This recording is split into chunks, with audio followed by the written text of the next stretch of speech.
Good morning guys. So ayan, nagpe-prepare na ako ng aking damit na susuotin kasi special ang araw na ito. Kasi tayo pupunta sa Gabok at napakarami ng mga bisita na ating makikita doon.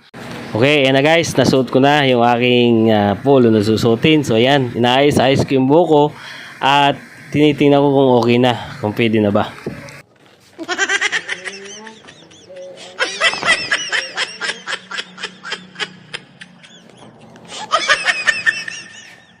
So ayan guys, naka-ready na tayo. Pupunta na tayo sa Gabok, Mercedes. So ayan guys, samahan nyo ako sa aking pagpunta sa Gabok. At kung bago ka pa lang sa channel ko, huwag kang makakalimot na pindutin ang subscribe and hit mo na din ang notification bell para lagi kang updated sa mga video na aking i-upload. So guys, tara, let's go! At ayan guys, tumigil nga muna kami dito sa Kamambugan at hinihintay pa namin yung aming isang kasamahan. At ayan na nga guys, yung ating kasamahan ang siyang nangunguna sa atin. At yan nga pala ay si Brother Mike Asur. Ayan guys, nadaanan natin ang tulay. So ibig sabihin, malapit na tayo. At ayan na nga guys, nandito na tayo sa Gabok Church. So nakita ko yung isang kapatid. So nagkwentuhan muna kami. Habang kami nagkikwentuhan ay napansin ko na parang kami ay magkahawig. So yan nga pala yung kabrader natin na nagmula pa sa bansang Chile upang magbigay ng aliw sa pamamagitan ng pag-awit. So napakagaling umawit pala nito ni brother. So papanoodin natin mamaya kung gaano kagaling umawit ang mga taga Chile. Kaya guys, patuloy lang kayong manood. So ayan, habang kami nagkikwentuhan, medyo magalaw kasi yung nagka-camera. So hindi nyo makikita yung pagkakahawig namin dalawa. So ayan guys, Kilala kong kaliskis mo, oy. hindi nyo nakita kasi medyo malikot yung nagka-camera. Okay guys, kung inyo nakikita, nandito tayo ngayon sa likod ng Gabok Church. So napakalawak po dito. So yan. So yan po ang Gabok Church. So napakaganda po dito. So bagong tabas po ang Carabao grass. Talagang alaga po yan ng ating mga grass cutter ministry sa pangunguna ni Brother Joe Tanay at ng mga kapatid nating mga 7th-day Adventist. So yan guys, napakaganda dito, napakalinis. So saludo tayo sa ating mga kapatid na napakasisipag. Ngayon tayo ipapasok na kasi mag-uumpisa na. So guys, tara, manood tayo.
dahil sa iyong mga paghati. Libutin ninyo ang Sion at inyong paligiran siya. Inyong bilangin ang mga tore niya. Isalang-alang ninyong mabuti ang kanyang mga baluarte. Inyong pasukin ang kanyang mga muo upang inyong maibalita sa susunod na salinlahi. na ito ang Diyos, ang ating Diyos magpakailanpaman. Siya ay magiging ating patnubay magpakailanpaman. Sa inyo ang maikling kasaysayan ng pagkakaroon ng Gabok Seventh-day Adventist Church kung papaano sa mahigit 5 dekada pinagpala, ginabayan at tayo ay patuloy na pinagpapala ng ating Panginoon. Taong 1965 or 1965, 1964 at 1965 nang magkaroon ng pagsasagawa ng isang Bible study sa tahanan ng mga Galyardo sa Sitio Magulo sa bayan ng Mercedes. At noong mga panahon yun ay si Pastor Benjamin Castillo ang pastor ng Camarines Norte. Sa sinagawang pangangaral ay nagbunga ng siyam na mananampalataya. At ang pangangaral na ito ay nagpasimula sa pagtatayo ng maliit na pulutong at gumawa ng maliit na bahay-sambahan sa lupain ng mga Galyardo sa Magulo. At dito sila nagpupulong tuwing Sabado. Subalit dumating ang malakas na bagyo na naging dahilan upang ang maliit na bahay-sambahan sa lupain ng mga Galyardo ay mapagdesisyonan na ilipat sa tulong ng mga kapatiran mula sa Taba-Taba, mula sa Daet, mula sa Hinipaan, sa dating barangay Tumando. At noong taong 1974, dumalaw ang mga kapatiran mula sa nasabing mga simbahan sa pangunguna ni Brother Rudy Borse. Maaari po ba natin siyang patayuin, Brother Ali Amor? Ilan po sila sa mga manangaral na noong panahon na yun ay dumalaw taong 1974 at muli nagbunga ng mga bagong kaanib ng iglesia. At pagkatapos ng pagpupulong, ito po ay napagdesisyon na nila na magpatayo ng isang mas malaking bahay-sambahan dahil sa dumaraming miyembro. Ano pang galing masigla ang lahat? Kung kaya nadagdagan ang mga nabinyagan at ang mga kaanib ng iglesia. At sa pagkakataon po yun, ay nagkaroon uli ng isang binyagan sa pangunguna po ni Pastor Benjamin Guevara.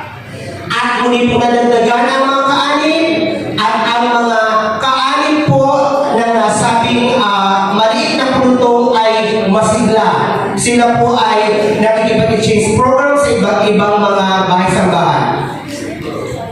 Naging masigla ang mga sunod na pagpupulo.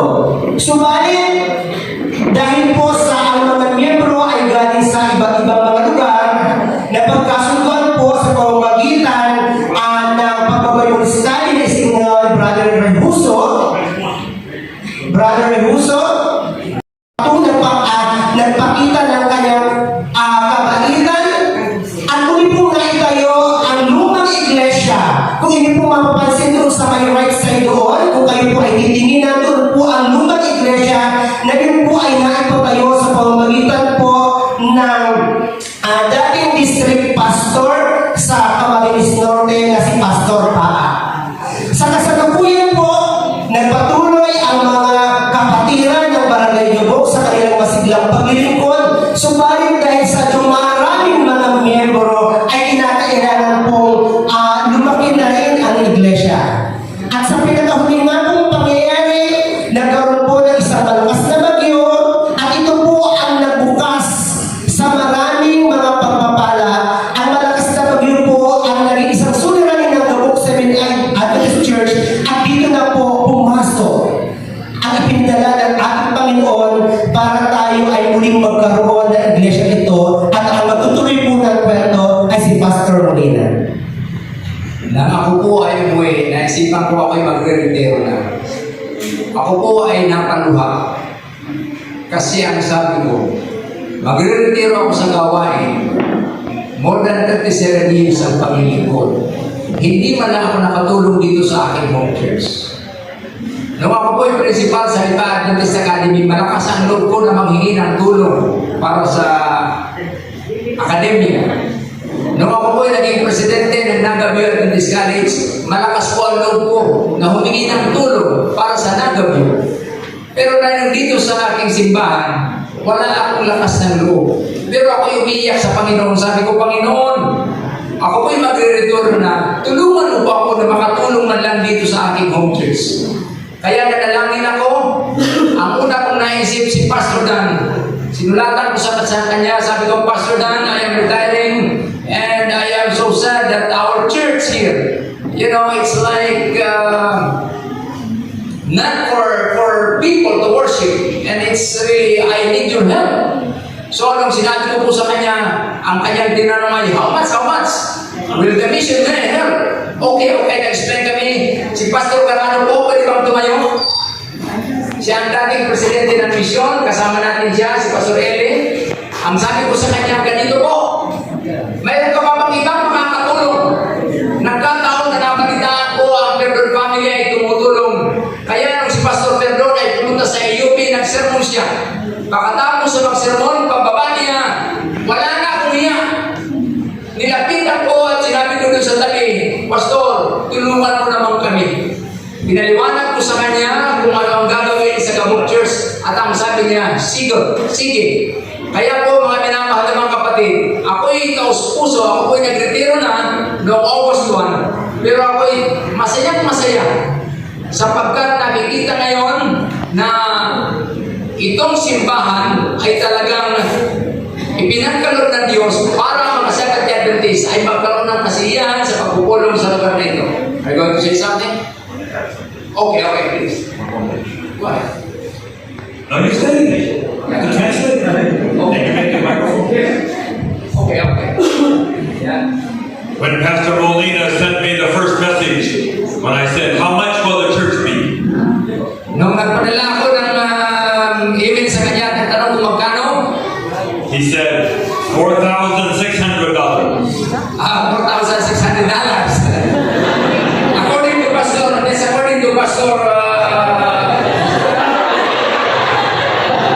okay, let's continue. So I said to him, no problem. So sabi ko sa kanya, walang problema. How can you build a church so cheap? Paano ka makakapagawa ng simbahan na napakamura? And he said, I'm so sorry, Pastor Dan. Oh, sabi ko sa kanya, sorry Pastor Dan, Not 4,600. hindi 4,600, 46,000. 46,000. Okay. Thank you. So mga kapatid, ang maganda po sana ng istorya, kaya lang tayo nagmamadali tayo, pero ako po taos-puso sa aking pamilya. Ako'y mamamatay ng simbahan ito dito sa Gabok Church ay mananatili sa kagandahan loob ni Pastor Dan, ng Perdon family at ng mga kapatid at ng mga kaibigan. Purihin natin ang Panginoon. Amen? Amen? Ngayon ang mga nakaupo sa labas. God bless you all. Thank you for coming today. Pagpalain kayo ng Panginoon. Salamat sa inyong pagpunta ngayong umaga. And thank you, Molina family, for my new barong. Thank you, Pastor Dan and Pastor Adel, sa inyong kabutihan sa kanyang baro. I will wear it in America all the time. Susuotin ko ito sa Amerika. My passage today is a little bit from the story of Moses and the burning bush. Ang aking istorya ngayon ay tungkol sa istorya ni Moses. Moses was walking along and he sees a bush burning up. Si Moses ay naglalakad doon sa gubat na may apoy sa kahoy. I have been to the place. Ako'y nakapunta sa lugar na yon.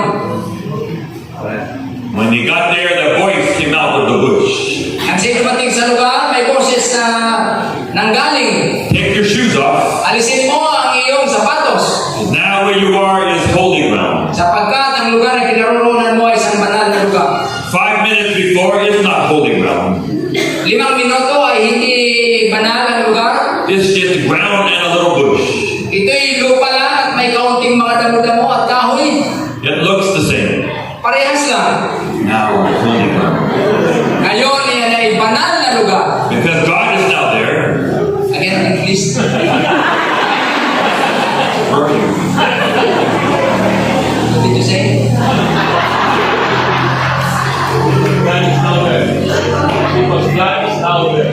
Ito yung banal na sapagkat ang Diyos ay narito na ngayon. You know?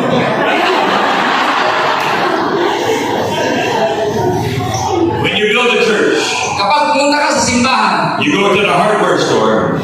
Pumunta ka sa hardware store, You buy cement, you buy gravel, you buy sand. magbili ka ng semento, grabat, kung ano pa. You buy steel and rebar. Magbili ka ng siling at kung ano mga bakal It's dyan. ordinary like everybody else. Ayun ay pangkaraniwan kagaya ng alam ng lahat. But when you make a church, Subalit kapag gumawa ka ng simbahan, and when we dedicate it, kapag idinedicate natin ito, God come and fill the place. ang Diyos ay pumaparito at siya'y nasa ating kalagitnaan. Now this cement becomes holy ground. Itong semento ito ay nagiging banal ngayon. God does a miracle. Ang Diyos ay gumagawa ng himala. And ordinary wood and cement become holy to God. Ang mga ordinaryong bagay ay nagiging banal dahil sa presensya ng Diyos. Today we make this church holy. Ngayon, ang simbahan ito ay ginagawa nating banal. We will invite God's presence to you. Anyayaan natin ang presensya ng Diyos sa ating kalagitnaan. The cement at the beginning, the same as every other house. Ang semento ng una ay katulad din ng mga semento sa mga bahay-bahay. Today it becomes different. Ngayon ito'y nagkakaiba God will be here. sapagkat ang Diyos ay narito. And people will walk by. At ang mga tao ay maglalakad. Mary came and she gave a gift to Jesus. Si Maria ay pumaroon at nagbigay ng kaloob kay Jesus. She poured out the perfume on his feet. Nagbigay siya ng pabango sa paanan ni Jesus. She wanted to give a gift to Jesus. Gusto niya magbigay ng kaloob sa Panginoong Jesus. You give the gift to Jesus today. Magkakaloob ka ng regalo sa Panginoon ngayong araw. Next week we will do a crusade in Cagayan de Oro. Sa susunod na linggo ay magpupusada kami sa Cagayan de Oro. We hope there will be plenty baptisms at the end. Aming inaasahan na may mga tao mababautismuhan. Last October we did baptism together. Noong nakaraan kami nagkaroon ng pagbibinyag sa Palawan. 1,000 people baptized. 1,000 ang mga tao na bautismuhan sa Palawan. They give their gift to Jesus. Nagbigay sila ng kaloob sa They give Panginoon. their life to Jesus. Binigay nila ang kanilang buhay sa Panginoon. Today you give your gift to Jesus. Ngayon ay binibigay mo ang iyong kaloob sa Panginoon. I want to see the people that build the church. Gusto ko makita ang mga taong I want to see everyone who helped build the church stand up. yung mga taong naging bahagi sa paggawa ng simbahan. If you came here and you worked, I want to see today. Yung mga tao, mga church members na naging bahagi nito, at yung mga Laborer, I see it. I want the people who gave some money. o yung mga taong nagbigay ng salapi. Pastor Perdón. Pastor Perdón. Pastor Perdón. Pastor Molina. All stay standing, standing. If you brought food for the potluck for the workers, Yung mga taong nagbigay ng mapapamerinda at nagtatrabaho ito, pakita nyo, mga church members na nagbigay ng regalo. please stand where you are. Tumayo kayo sa regalo at asahan. You gave a gift to Jesus today. Nagbigay kayo ng kaloob sa Panginoon ngayon. Thank you in the name of Jesus. Salamat sa pangalan ng Panginoon. All right, amen. Thank you. Be seated. I give you a very short message today. Magbibigay ko ng maikling mensahe ngayon. I did this a few months ago in Vietnam. Ginawa ko ito sa Vietnam. There are two pictures of God. Mayroong dalawang larawan ng Diyos sa mundo. Some people see God and they know God. Ang iba ay naunawa ng Diyos ang ayos na hirap magkaunawa. I used to see God as a no God. I used to also see God. Dati nakikita ko ang Diyos bilang no God. And now I changed to God as a yes God. Ngayon nakita ko, nagbago ito at nakita ko na ang Diyos pala ay yes God. Some people think whenever there was a disaster, Iniisip ng mga tao kapag may kalamidad, comes from God. nanggaling sa Diyos. Typhoon comes. Bagyo, galing sa Diyos. The Bicol get plenty of typhoon. Ang Bicol ay palaging may mga bagyo. Tacloban, terrible typhoon. Tacloban, binagyo ng Some people think it comes from God. Iniisip ng maraming tao, ito'y galing sa Diyos. Every time someone gets sick, Kapag may nagkakasakit, from God. galing sa Diyos. I got cancer last year. Nagkaroon ako ng cancer last nakaraang taon. Did God decide to give me cancer? Ito ba'y kalooban ng Diyos na ako'y magka-cancer? That is a no picture of God. Hindi yun kalooban ng Diyos. Sometimes people will say to me, whatever is God's will. Sinasabi natin sa loob kung paano ang kalooban ng Diyos. We're looking at someone in the hospital bed. Nakikita natin ang may sakit doon sa hospital. They say, whatever is God's will. Sinasabi natin kung ano ang kalooban ng Diyos.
yun. I can't see through all these pictures.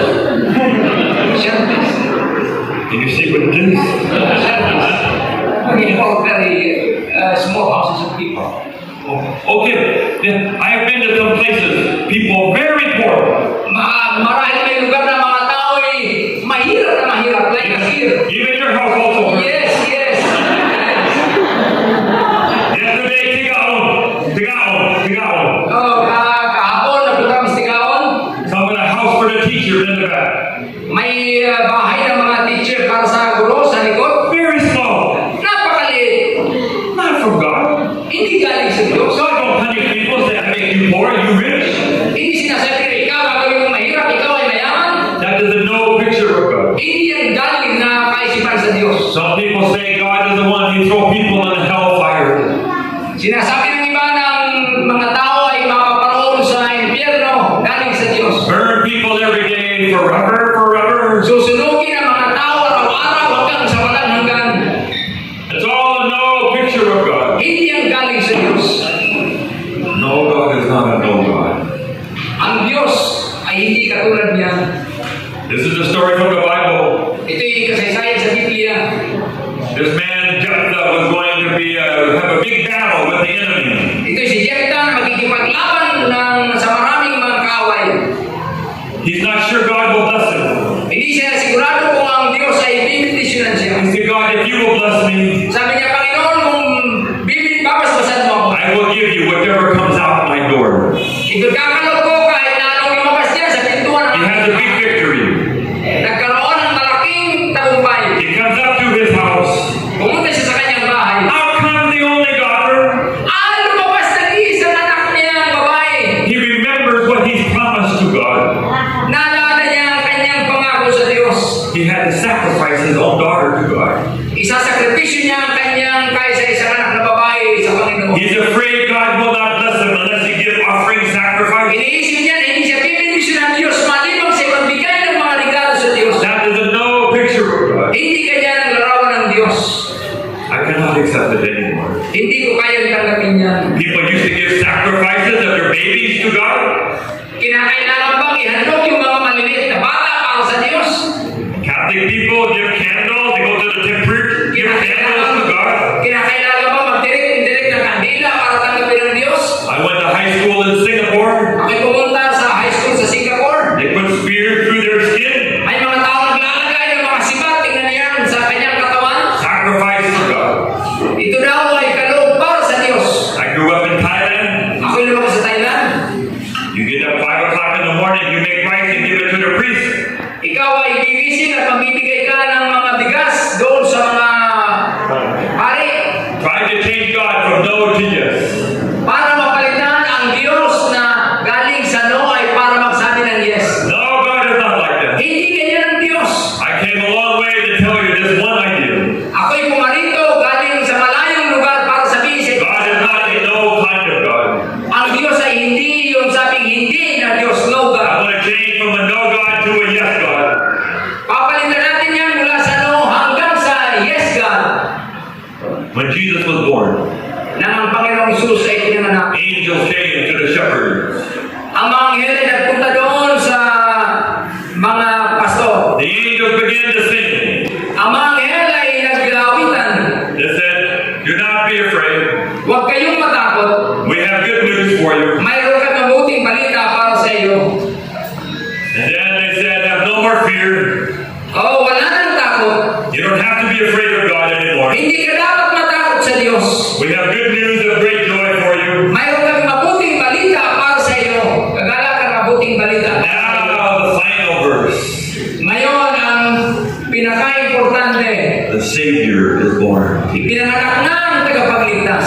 That's who Jesus is. Iyan ang Panginoong Isus natin. He is not the no God.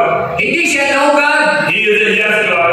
Siya ay yes God. He came to save you, every single one. Siya ay naparito para iligtas ang bawat isa sa inyo at sa It doesn't matter how many sins you already commit. hindi binibilan ng Diyos ang mga pagkakasala natin. God will say yes to you. Sasabihin ng Diyos kapag lumapit ka sa Kanya, oo, tinatanggap ka. God is a God of grace for everybody. Ang Diyos ay Diyos ng biyaya para sa lahat. God is good, kind, and gracious. Ang Diyos ay napakabuti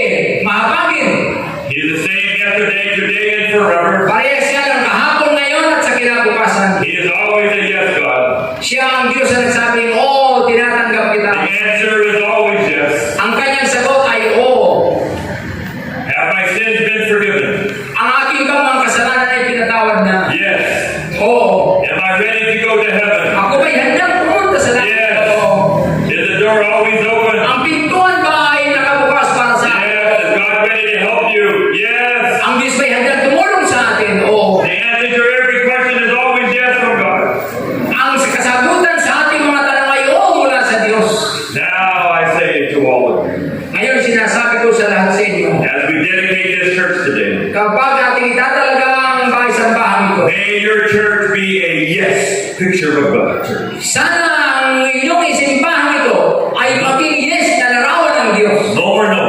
Wala nang wala. Other church can say God is a no God. Maaaring sabihin ng ibang simbahan, ang Diyos ay malupit at ganito, ganyan, siya ay lobat. They want to believe that God burned people in hell, it's up to them. Kapag naniwala sila na ang Diyos ay siya magpapatay sa mga tao sa impyerno pahagas. May the Gabok Adventist Church be a yes church. Sana ang aklat ng ating simbahan ay yes na If you come here, you will hear God is a God of yes. kapag pumasok ka rito, maririnig mo na ang Diyos ang sasabi, oo, mahal kita, tinatanggap Every kita. Sabbath school lesson, yes. Sa bawat pag-aaral ng Sabbath School lesson, yes. Whoever you are welcome to this church. Saan ka man nanggaling at saan ka pumaroon, welcome ka sa Adventist Church. If you have some young people make some mistake, Kapag nagkakamali ang ating mga kabataan, we still say yes to you. sinasabi natin sa kanila, hindi kami nag-uusga, mahal pa rin namin kayo. This church is yes. Ang simbahan ito ay simbahan ng pagtanggap at yes. Is the pastor here? Is the pastor here? Yes, yes. Where is the pastor? Please, Pastor, please stand up. Will you be a yes pastor from now on? Ikaw ba ay magiging yes, Pastor, magmula ngayon? You promise? Nangangagal ka ba, Pastor? Where is the head elder? Nasaan ang head elder? Pwede bang tumayo? There in the back. Where are all the elders and the deacons? Yung mga elders at mga diakono, nasaan kayo? Do you promise to be yes leaders of the church? Kayo ba'y nangangako na maging yes na leader sa Diyos? Amen. God bless you all. Pagpalain kayo ng Diyos. All the church members. Lahat ng mga church members dito, Do you promise today that you will have a church that is always yes about God? hindi lang dito sa Gabok, lahat ng church members, kayo ba'y nangangako na magmula? Will you stand where you are, inside, outside? Stand if you are a church member. Pwede ka kayong tumayo. And the president, At ang Pangulo ng ating misyon, Pastor Perdon, retired already, si Pastor Perdon ay retirado na, but still working for God. pero nagtatrabaho pa rin sa Diyos. God is a yes Lord. Ang Diyos ay yes ng How about the musician? ang mga musicians. Will you say, we will sing a God of yes? And all the other brethren who are visiting today, you say, we will be a yes church of people. Kayo na mga bisita ngayon, pwede ba kayong tumayo at Stand sasabihin nyo wherever kay you Pastor, are. kami magiging yes. God is a God of yes. Ang Diyos ay Diyos na nagsasabing, tinatanggap ko kayo. We dedicate this church to be a yes God. Itatalaga natin ito para sabihin na ang simbahan ito ay para sa Panginoon na tumatanggap sa Amen. Amen. I invite you to do one more thing. Inaanyaan ko para sa isang bagay. We do this in America. Ginagawa namin ito sa Amerika. I'm going to invite you to give God a hand. Gusto kong imbitahan na bigyan niyo ng palakpakan Diyos. Today we celebrate God. Give God a hand. Amen. You can be seated. God bless you. Pwede na kayo mo. Maraming salamat.